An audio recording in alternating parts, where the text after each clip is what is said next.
G'day guys, Craig and Kaz from the blog and YouTube channel whytravelblog.com coming to you live, well, not live for you, from our backyard here in Raleigh, North Carolina. Yep, and have you ever wondered whether the RV lifestyle is for you? Now we know that it looks like the dream. You have beautiful views that change every morning from your RV bedroom window. It's a minimal living, a cheaper kind of lifestyle, and loads of freedom. But is that the complete story? Now, you know nothing's perfect. With the good, there will be bad.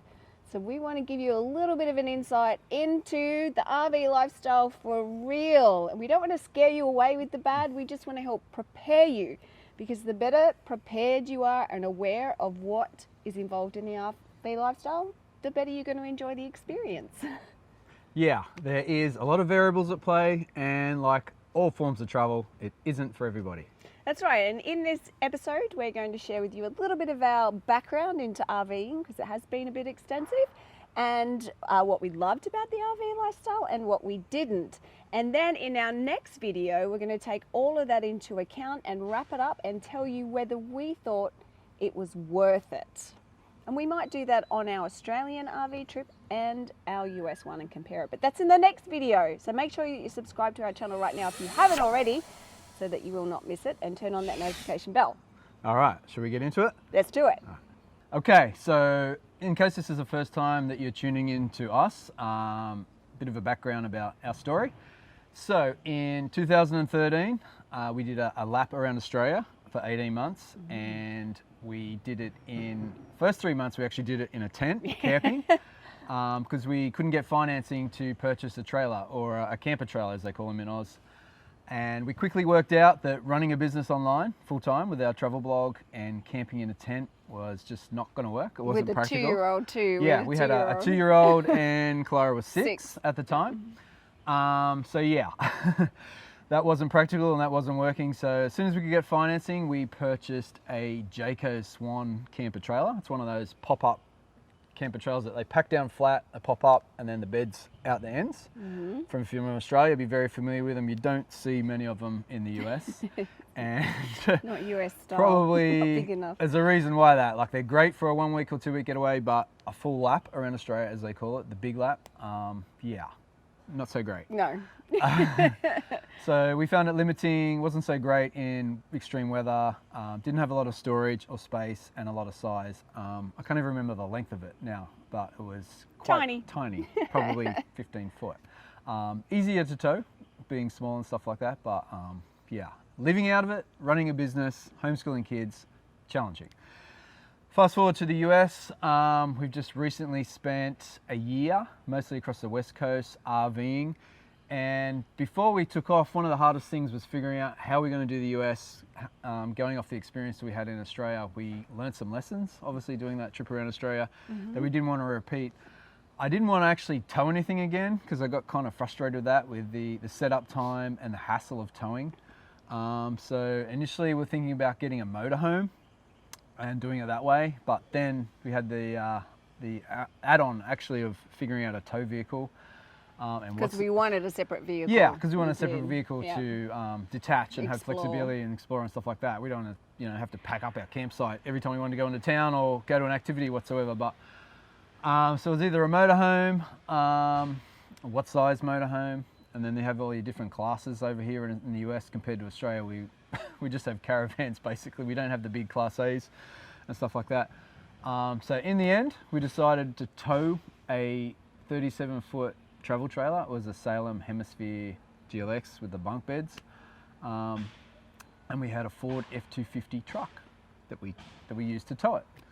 Yeah, so we definitely enjoyed having the more amenities and the more space for us all, because we knew we wouldn't survive it if we didn't have that, given working, etc. Yeah, personal space was one of the issues we had in Australia. So with our 37-foot travel trailer, at least we had a separate bedroom for us that we could close off, a internal bathroom.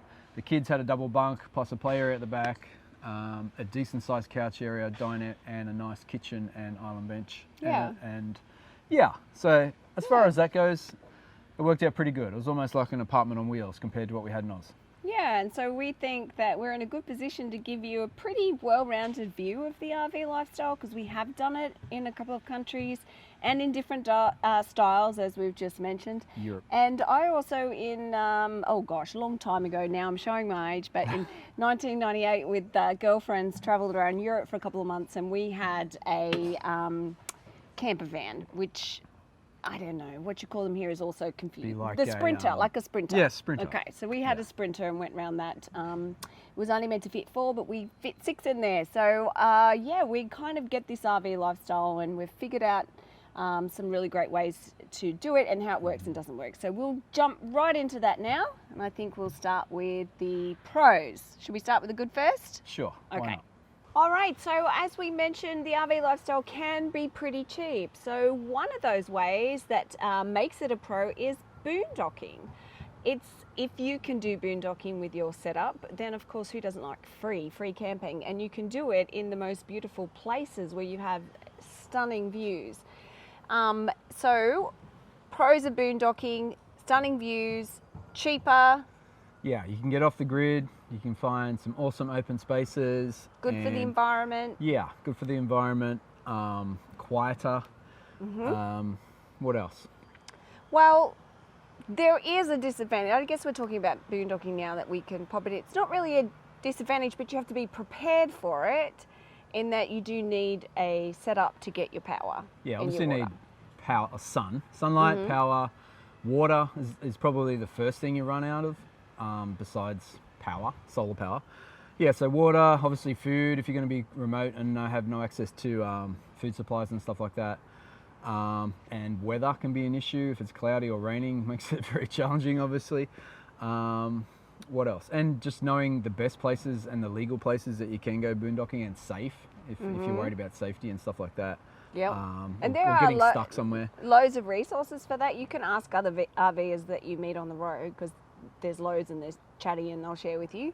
But we just want to keep things simple, so we'll just recommend one app for you. Campendium is pretty much what everyone used. We tended to use that the most because it was easiest, and there's great reviews on that. And the reviews are pretty recent, and they'll tell you what the site is like, the size of trailers that can fit down there, whether you can pick up Wi-Fi. So I think that was probably the best one that we used to find boondocking spots. Yeah, and obviously the West Coast is more friendly to boondocking, particularly states like Utah.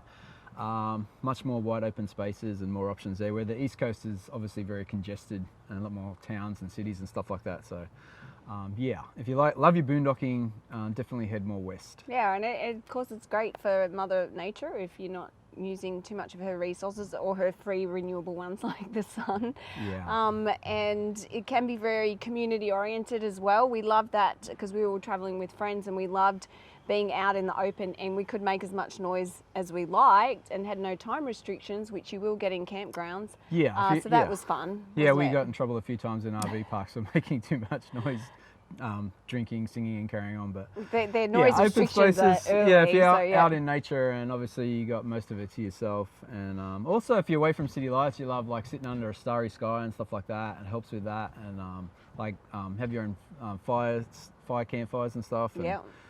Yeah. Very there are relaxed some, way to there do are it. some pros. Yeah, yes, for but sure. yeah. We'll talk about the negatives when we Limitations, go through yeah. that, which Okay. there are some for that. But all right, what about covering more ground when you have, your home that you're carrying with you?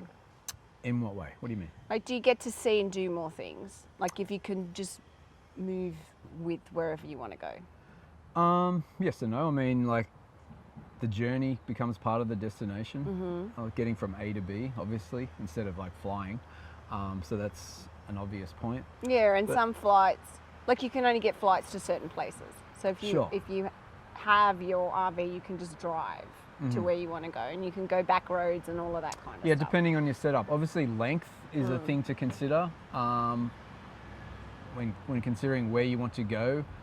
As far as roads, clearance of your vehicle, if the roads are bumpy and whatever. If you want to go into national parks and state parks, there are limitations on the length of your trailer and your vehicle or motorhome and stuff like that. So yeah, you can get out there a lot more and explore off-road, particularly if you get to detach and you got a four-wheel drive like we did. Yeah, that's why we wanted a four-wheel drive. Yeah. So we could do that. Yeah. So yeah, it does offer that flexibility that you can get off the beaten path and away from the mostly touristy places, I guess. So Yeah. yeah, freedom.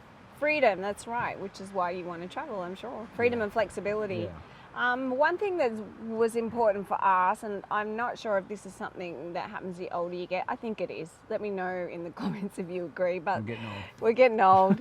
We've been traveling for a long time. But being able to have all our comforts with us is something we really enjoy now. We like to work out. We love to have smoothies every day. So carrying a blender is important. We actually carried a blender when we traveled around Australia, even we had the tent and the smaller travel trailer. So those kind of things are really important to us now. And so I know personally for me, having our bikes, I just especially if you're in a country like Australia or the USA where it's so outdoor focused, I think just having those things with you it enhances the experience.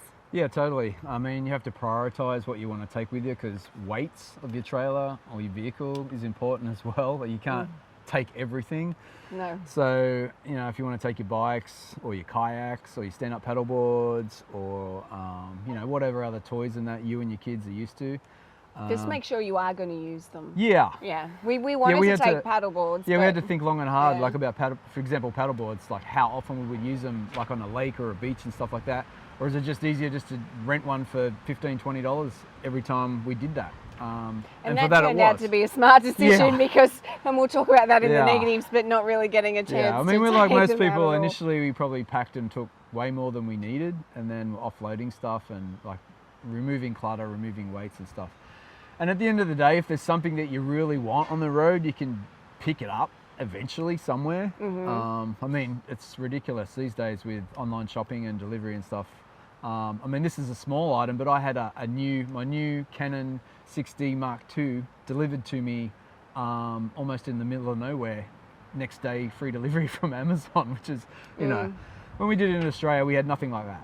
So, yeah, prioritize your list of things that you want to take. But, you know, if you love riding a bike, put that at the top of your list. If you're going to do it often to get around, you know, wherever you are, ride it into town, whatever, sure.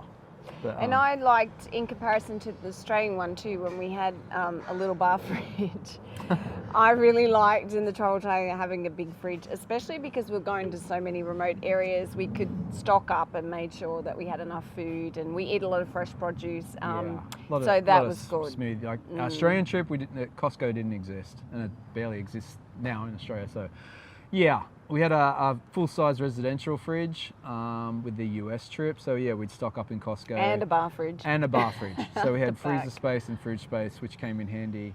Although the residential fridge was challenging for the boondocking sort of thing and drawing down a lot of power. But yeah, fridge space was one thing we wanted to have, and storage space, which we didn't have in Australia, so that was key. We can never have enough storage space, but again, it comes back to don't take everything, declutter, and have systems. But you know, sometimes it all goes out the window anyway. That's right. Yeah. Okay, next thing I think was, we touched on this a little bit, and probably my favourite thing is that you get to be closer to nature. Yeah. And I mean, literally, it's like here we chose the perfect setting because this is what's going to surround you all the time. You step out your front door and bam, there you are in nature. So I think that makes it unbeatable. If that's really important to you, that's why you're going to do the RV lifestyle for sure. I mean, you can't beat it, being that close to Mother Nature. It's the best. Yeah. Big focus with us was state parks and national parks. So we spent a lot of time in nature. The boondocking side of things. We did our fair share of RV parks as well. Like they're not, I wouldn't say that nature based. I mean, they vary a lot, but yeah, you still, depending on your setup, you know, like you're not camping in a tent, but you're still out there in the elements. Yeah, which is totally. nice. Just stepping outside and there it is. Yeah. So that was a pro, and kind of going alongside with that, I think, is that you can be a lot more active with an RV lifestyle. It does depend on your personality, I guess, and what's important to you. But I think being outside in nature all the time, you're more inclined to go for a walk. We did a lot of hiking. You know, if you're near a lake or a beach or something, obviously you're going to get out there and kayak, paddleboard, something to move your body. So I think it just inspires you and encourages you more to get out there, move your body and take care of yourself. Mm-hmm. And we even, you know, on the workout, like we took kettlebells and dumbbells and stuff away from, which we end up getting rid of a few because they were too heavy. But yeah, Kaz would work out. Well, we both work outside quite often. I did have a rebounder, which flat packed pretty easily. Yeah. I used that for a bit, but yeah. We had TRX bands, which was really good to just tie off on the back ladder, and some of our friends like to use that as well. Yeah, so I think it's really good that way for keeping you healthy, and being outside obviously keeps you healthy. Yeah. Okay, campfires. I think that's a bonus of the RV lifestyle. Yeah, we Sitting around enjoy the campfire. We like us and the kids obviously love sitting around the campfire. They love doing their s'mores and stuff. And we'd sit around, you know, have a few drinks, listen to some music. Yeah, it's always nice out in open sky, out in nature, out in the forest or wherever. Yeah, better sitting around doing that at night than watching Netflix. Well, Maybe. We did do that a couple of comfortable with times, your though. Netflix right now, just quietly. Outlander, what Talking can I of say? conveniences and comforts of home, yes, there's we go up and down the balance and stuff like that. So Yeah, but it is nice. You won't regret it. it's like a lot of things with the RV's lifestyle. You have too much of one thing, you crave the other. Like I don't want to sit. I mean, personally, I don't want to sit around a campfire every night. I like to have a bit of TV time, movie time, Netflix time, sports time, and find the balance. But yeah. Yeah, and we could do that. We couldn't do that with the Australian one. We didn't even have a TV, I don't think. We weren't set up for it. We were too small for it. But with this one, we could. So we did do that. We had chilled nights watching TV. Remember, we're traveling full time, so you're not going to act like a 2-week traveler every day and every night. And we also could take the TV out from outside and pop it, hook it up to the outside part, and so then the boys could get together and watch sport. And yeah, we did that a stuff few like times. that. Yeah. Didn't do it as much as I hoped because mostly the weather was shit And Wi-Fi, we too couldn't, cold. yeah. Wi-Fi or weather, raining, whatever. It was just too cold and miserable. Or yeah, but we did do it occasionally. Yeah, that's the fun part of it, if you Yeah. could do that. Yeah. And of course, it may be cheaper. Maybe. And Maybe. we can talk about how it might not be cheaper too. But it depends on what you're towing or what you're travelling in. It depends on your car and how much fuel it's using. Yeah, whether you can your boondock. spending habits. If you, I mean, it doesn't matter if you hook up an RV at a site every night, but if you're going out still eating 3 meals a day and doing every attraction in town, you're still going to spend money like you're on a 2-week vacation. So it depends on your travel habits and comfort levels, your interests, size of your family. Yeah, there's a lot of variables in play. So. Yeah, and how fast you travel. And typically with the RV lifestyle, I mean, you're going to do it because you want to be exploring the outdoors. You're not really going to be doing it to explore cities, although you can definitely involve that, and we did. So therefore, it can be cheaper because you're probably going to be cooking, taking your own food and that when you're hiking. And if you're just out in nature, most of the stuff you do is free anyway. So you can definitely make it cheaper. You really can, especially with the boondocking, but it is about what choices you make. And I think that was the last one on the positive list, unless you had more. But then I thought we could just slip into right now and talk about how it may not be cheaper. The RV lifestyle may not be cheaper. Like No, I was going to say, do you have any more positives more positives. before we move into where it can be expensive? No? I'm making him think on his feet. This is no good. Yeah, It's bit of no warning. good for Bit of anyone. warning. I need to. If you think about it, we can come back to it. But then let's jump into what some I'm of those sure there are some more positives and stuff like that. negatives are. I think we touched on the most important ones, I think, really. The rest doesn't make much of a difference to whether you want to do it or not. But I guess the obvious one is longevity of your travel. Like if you're staying in a hotel or Airbnb every night, well, that's the cheaper part. side of things. Yeah, but you can travel for longer. Yeah, definitely. And explore places that you wouldn't possibly normally go to. Mm-hmm. But yeah.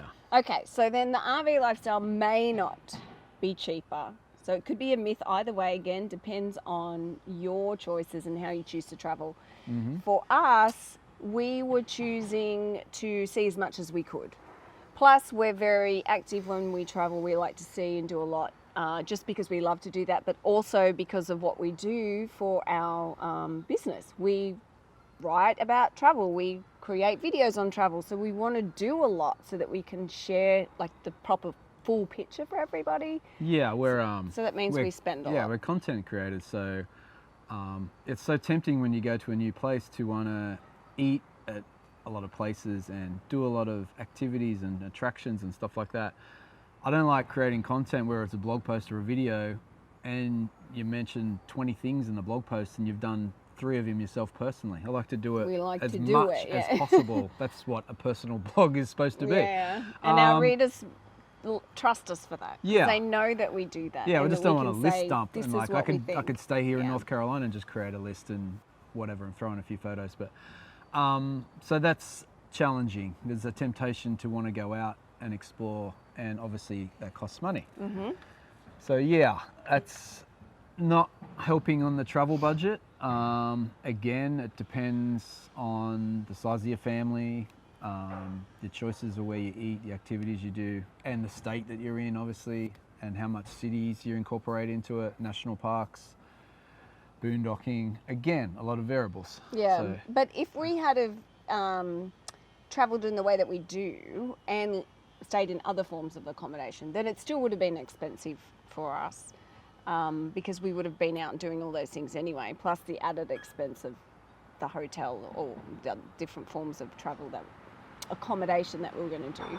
So if we look at it like that, then it did actually reduce our cost because we were able to stay for free a lot of the time because we were boondocking. Yeah, I mean, and there's the other thing to think about, like your investment to get off, on the road. Mm-hmm. Like for us with the travel trailer and the new F250 truck, we're $100,000 into the trip. What could you do with $100,000 throughout the year, broken up into short trips? You could still have some awesome experiences and do a lot of great trips. I don't know if I'd spend $100,000 on doing it differently. So you got to weigh that up as well. And the challenge now as we're going through selling the trailer is the depreciation cost. As soon as you drive it off the lot and the truck, you lose money, obviously not an investment. So yeah, although it did help us see a lot and create content. So again, it's, do the math. Yeah, Travel. and it's up to your personal situation. And you do want to take into account, as Craig mentioned, the cost of the home and the car. But also all the added extras, like we had to put solar panels on and get batteries, because Craig mentioned we had that residential fridge which drained a lot of power from our batteries, so we had to get extra batteries, right? You're the expert on this. Well, I'm not the expert. I had help from friends, thankfully, but yeah, don't come to me for solar power and boondocking advice. But yeah, there's a lot of add-ons. It's as like the first 1 or 2 months, or maybe even longer, it felt like you're endlessly buying things to, once you get one thing, you need another thing. It was just, endlessly outlaying cash. So yeah, that it does add up. You might think you've got a budget in place for your purchase of your truck and your trailer or whatever, but also keep another little stash stashed away for all the other things you need, essentials that it's just, I can't even think right now. Sway bars. Yeah, but sway bars. We had chains and locking cooking things equipment. up. Like I bought a generator. There's the extra gas to go with the generator. Every camping equipment, like hiking equipment, like homeschooling stuff, electronics for your business. It's like on and on and on and on. Again, that comes down to comfort levels. Yeah. We said we wanted to be more comfortable, and for us business, we carry a bit more stuff for that way. So it's just personal style and preferences again that will be included in your cost of travel. So so you when do it for your situation, not ours. Yeah. So when I say $100,000 into it for the truck and the trailer, it's way above that for all the other additional stuff and all the rest. I don't even want to think about it. So then I'm exhausted already thinking about it. So we should move on to, it's way more work than you think. Yes. Yes. One of my realizations quite early is that this is not relaxing. I spoke about it from Australia, like the setup time and stuff and the hassle with that, towing a trailer, and it's not relaxing, particularly if you're moving fairly often, like every third day. The pack up and the setup, and if you're doing that over a year, that adds up. Physically and mentally, it gets tiring. And all the work with all the repairs, the toilets blocking. Yeah, like again, there's always something going on. The toilet's blocking, or you blow a tire, or you can't get solar, you can't get Wi-Fi. There's a problem with your laptop, or you can't find water, you can't find a place to dump, because you got to, especially if you're boondocking, you have to know how many days you've got water for and how many days until you have to seriously dump. That's Who not wants relaxing. to take care Anyone of that says dumping it's their relaxing poop on is travel? Not telling the truth, to be honest. Relaxing. The campfire's relaxing at the end of the day for the last hour. Yeah, but there's, when you 15 other hours in the day where it's not relaxing. Yeah, it's relaxing to me is going somewhere for 1 or 2 weeks, setting up once, and then you're done. By a lake, by the beach, whatever. You got all your gear. And again, we were That's relaxing moving to me. faster because we wanted to see and do more things. So you might do the RV lifestyle for like 5 years. Which you might go to do. one place and hang out for a month and be set up, and you don't have to relocate. And that much better. Might add to the relaxation, but for us, moving around fairly frequently, running a business, getting out, doing activities, it was like the Amazing Race, to be honest. We should go on that. No. We'd win. You want to? No. We wouldn't last too long. I wouldn't. I don't know. They have great I don't have fights the on there. I patience. think we would win. Plus, I'm scared shitless of fights. bungee jumping. And every series is like, you got to do a bungee jump or something. It's like, I ain't doing it. You're doing it. Okay, so yes, it can be way more work than you think. And weather. Weather. This was something we didn't experience in Yeah. Australia. We'll talk more about that in the next video when we kind of compare the two. But let's focus on The US. US. Yeah, obviously the US, it's a huge country, like a big country. I mean, we come from a big country in Australia, but the US is bigger, and it's all filled in and a lot more to see, whereas Australia is basically around the edge. So initially our goal was to go to every state in like a year and a half or 2 years, and like, how are we going to do this? Crazy. So, reality check soon hit. 3 years later? Yeah. We barely scratched the surface in 11 months in the US, and mostly did the West Coast. Facebook memory came up today. 3 years ago, we left Australia to come back over here. Wow. We're going to celebrate that. Cheers to that. Yeah. Crack a beer later. Yeah, sorry, I distracted you. Go ahead. But The weather. the weather was challenging, and I mean, obviously the weather changes every year, and like with the way the climate and stuff's going, like who knows? And we probably didn't time our start very well. We started in like November, leaving Raleigh, headed to Asheville, and then through like Chattanooga way, heading down south towards Texas. New Orleans for Christmas in Texas. And honestly, the first couple of months, it was either raining, snowing, freezing cold, and forever trying to escape crap weather. Yeah. And it just kept following us. And actually it went on for longer than 3 months. It went to I think 6 we had months. about 9 days of nice hot weather. To be honest, Summer weather. Yeah. I think we missed summer last year. We did. Which was frustrating. Was our version of summer. Our version of summer. Yeah. Always wearing layers. Yeah, we can count on one hand that I'm wearing a t-shirt and shorts and barefoot, sitting around outside walking. Seen our videos, we're rugged up. Barely jumped in the ocean. I don't think I did jump in the ocean the whole time. No Did way. No, not on the West Coast. Or a lake, Freezing. even a lake. I can't even remember. That's how bad it was. I can't even remember how many times we swum either in a lake or the ocean. Few pools, indoor pools and hot tubs and stuff like that. We did that, but to be on the road for a year and not experience that, it's freaking crazy. Like, hard. It hard. sucked. But for us, it's very hard. Yeah. We're Australian, obviously. We don't like the cold. We love being outdoors. We love being warm. We love the RV lifestyle so that you can be outdoors. And because it was cold, we didn't want to be outdoors. So I think that was real negative. We've for been us. sport growing up. We grew up on the beach, so we've been sport like that, and we just love that beach lifestyle. Yeah, like Southern California, we go up and down all the time about that. You know, like it doesn't really get that hot for us. Like it doesn't range from hot to cold, and it's pretty mild, but the water doesn't warm up. You get the cold currents coming down from Alaska.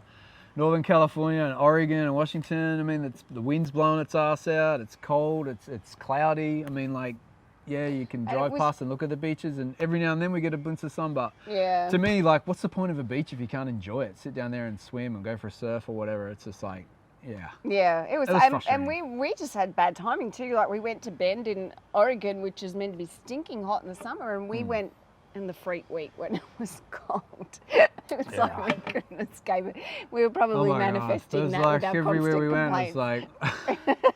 it's like the weather was overrated big time. So yeah, definitely consider that. And again, we were moving quickly and trying to do a lot. So if we weren't, we could definitely plan it better where we'd go, okay, so in the summer we're going to spend 3 months in this area where we know the weather would be more suited to our type of weather that we want. Yeah.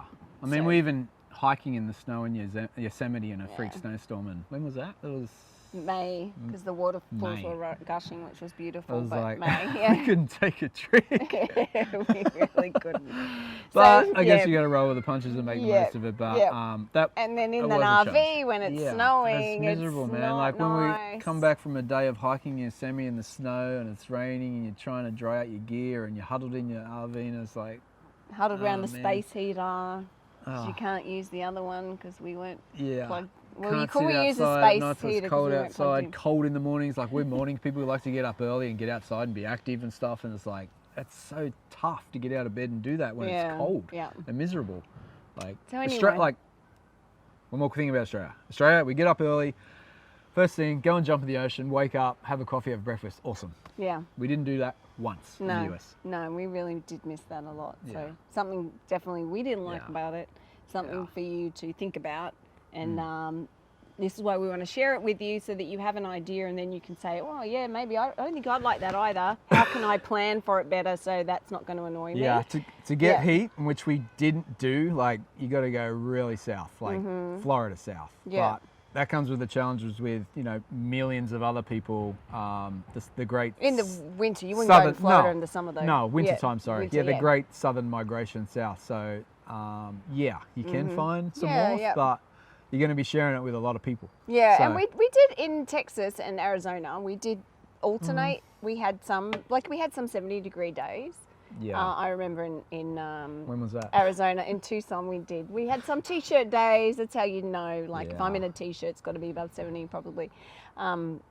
So we did have some nice winter days. Yeah, but way too few and far between. But anyway, let's get off the weather. Yeah, we're rambling. We just get stuck on weather. But anyway, another challenge. Again, this is very particular to us. Well, I don't know, because in our travels and talking to the RV lifestyle community, so many people complained about this, and I think we now live in a world where it's become very important to people. Many people go on the RV lifestyle so that they can work because they know it's an option. They can do the location independence and work from anywhere and be remote. So if that's why you're choosing to do this, then you want to be very aware of the challenges the RV lifestyle presents with getting to work, with Wi-Fi, internet if you need that. However, if you are traveling in any style and do work online like we do, you're probably going to find those challenges no matter how you travel. Whether you're RVing or whether you're constantly moving, the whole limitations on hours, I guess, work challenges in terms of hours. Wi-Fi can, if you're relying on free Wi-Fi, like sometimes you won't get in hotels and stuff. Yeah, but if you're house sitting or you're staying in Airbnb for several weeks at a time, you're not going to have that. Like, to the RV, I found it very frustrating. It was one of my biggest frustrations, just not being productive at all. Yeah. And people told me, like, you just got to let it go, but I don't want to let it go. I love doing what I'm doing. It's our business. It's how we make money. It's how we put food on the table. It's how we pay our bills. I like creating content and being productive, and it really frustrated me. I found it very difficult. And we had that same problems in Australia as well. Yeah. The lifestyle, I found it's not productive. So if you want to run it, like I can't run a full-time business on an hour a day. It just doesn't work. Missing deadlines, I get stressed about that. There's videos you want to upload. There's content you want to create. It's just, I mean, again, it depends on your situation. We're homeschooling our kids. And we were moving fast so we didn't got have pack-up times and travel times. Like, I was driving a lot of the time. Caroline finds it easy to work in the car and traveling. I can't. It gives me that sick feeling. And another thing I'll mention about productivity, boondocking. Obviously challenging with Wi-Fi, but productivity is kicked in. Like, it's really hit home for me. We spent 2 weeks in Moab think it was. Mm-hmm.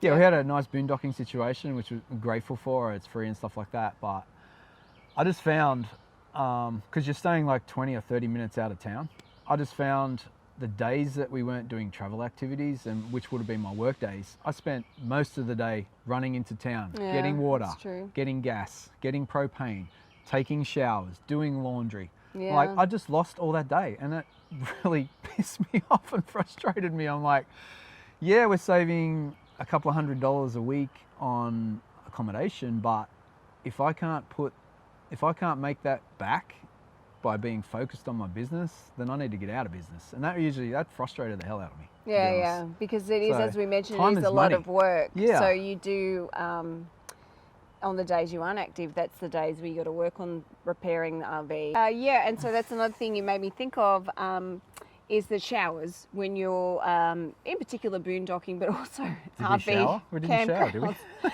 I just hate RV campground toilets. Bathrooms, they're just, I don't know. Actually, a lot of them were really good on this trip, I will admit, way better than Australian RV campground toilets, which are usually generally filthy and scary and just make me eerie and frightened. And then when we were boondocking, you really have to conserve water. So we didn't shower much, did we? So if you like showers, might not be the best for you, but don't worry, because everyone in the RV lifestyle community are the same. When you all start stinking, you get used to the smell. Don't worry about it. But it's good. You get used to it and you think, oh, it's actually better for my body that I'm not showering all the time. It's better for Mother Nature, and it's not so I guess bad. You have if there is a pool and it's not too cold, it becomes your bath, which kind of seems a bit gross, but Yeah, it probably is. You should jump in or the a shower lake before or that, whatever, but- or a waterfall. Yeah, and we would go and get showers at like swimming pools. Yeah. We would go there in Moab. We got a membership for the swimming pool to get down there and have our twice weekly shower. Stinky. But there you go. There's an insight for you on the reality of that lifestyle. Yeah. Okay. So that's probably about all of our pros and cons, I think. There's probably loads, we could sit here all day, but I think they're the major ones that will really impact how you plan and prepare for the RV lifestyle, so that you know how your particular styles and needs will fit into that and how you can adjust and make it work in the best way for you. So in hindsight, because hindsight is so wonderful, if we were to do the RV lifestyle again, taking into consideration starting in the motorhome for me in Europe, and then the tent, and then the smaller travel trailer to the larger one. If we were to do it again, how would we do it, do you think? Yeah, I've been thinking about it. I've been thinking about this for a long time, and that's one of the toughest things, because there's no perfect scenario. I know, but you've got to say, if you had to do it like, again, what would you do? Depending on, I hate to say depends, but it Doesn't does like to make a depends. decision. No, it's no. There's things there's again variables, and it depends. I know. Okay, knowing what we know. But for us, a family of four, running a full-time business, homeschooling our kids, over everything we just talked about. yeah, would probably a Class A motorhome towing a small vehicle. Yes, I agree. Probably, I mean, we haven't done that, Yes, but so I'm we just don't know. guessing that would be more relaxing and productive for us. We can't speak to it personally, obviously, and there's a lot of other variations, but like I said, the biggest challenge was figuring out how to do it, and there's no perfect scenario. Yeah. But, yeah. So that was it. And would we do it again? Well, you're going to have to check out the next video to figure that out. Was So it worth it? we're that's the next video. Oh, okay. We're going to wrap it up. We're going to tell you whether it was worth it and if we actually would do the RV lifestyle again. So stay tuned, subscribe to this channel so you don't miss that video, which is coming next. Remember to follow us on Instagram, Facebook, all of the channels at Y Travel Blog, that's the letter Y. And over on our blog has loads of content for you, ytravelblog.com. We still have a lot of content to put out about our trip. Mm-hmm. It's endless, and bear with us on that. And again, it's from personal experience. You could go away and have a totally different experience. Absolutely. So, that's the beauty of travel. Yeah. And you can share with us too in the comments how you've done it, what worked, what didn't, so to help prepare other people as well, because you may have different insights to us. So thanks for joining us, and we will see you over in that next video.